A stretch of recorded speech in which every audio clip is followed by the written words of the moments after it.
Rescue from without is one of the next possible steps in a hero's journey once the boon has been won.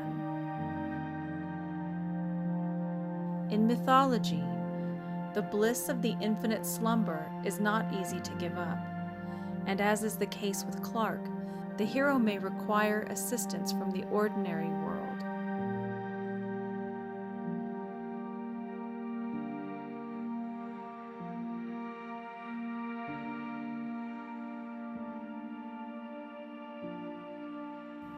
This can be a large-scale event, such as Heracles rescuing Prometheus from the gods following his fire theft, which is a classic example of the magic flight, or a relatively small act like Gawain rescuing Percival from a love dream.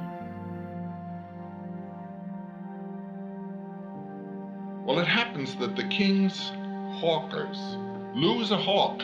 It's a young hawk, and it's a little frightened, and he senses a campfire somewhere, and he flies to that campfire. So there's Parsifal in the woods, and the hawk in the woods. Arthur's caught looking for both. That night, there's a light snow. Parsifal rides his horse in the morning, and the hawk follows him. And a whole flock of geese fly up, and the hawk goes at them and hits one of the geese and draws blood, and the blood drops on the snow. And when Parsifal sees that blood on the snow, 3 red drops on the pure white snow, he thinks of Contueramo's 2 white red cheeks and red lips on the white of her skin.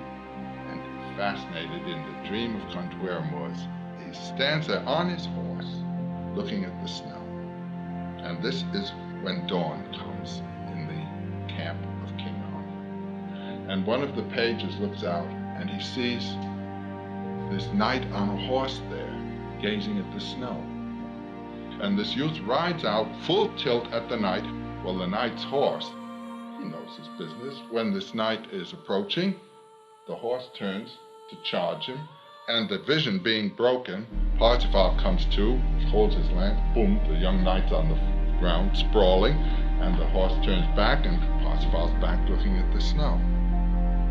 Then Gawain comes, without a weapon, and he sees the knight looking at the snow, and he says, what if it should be a love dream?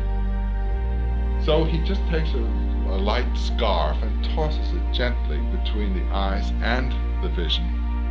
And Parsifal comes out and says, where is she? And Gawain tells him what has happened, calms him down, and says, you're invited to King Arthur's court.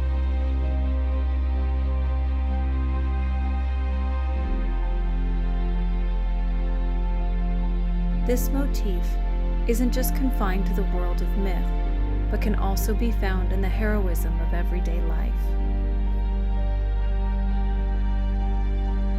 When I was in Hawaii some long 4 or 5 years ago, an extraordinary event took place. 2 policemen were driving up in their police car, and they saw on the other side of the white fence that guards the road a young man, obviously thinking about jumping. The policeman on the right got out and grabbed the man just as he jumped. The policeman did not let go. He was being pulled over. The second policeman ran around, caught him by the legs, and pulled him back. First one was asked, why didn't you let go? He said, I couldn't. That if I had let go of that man, I could not have lived another day of my life. I had given myself to that.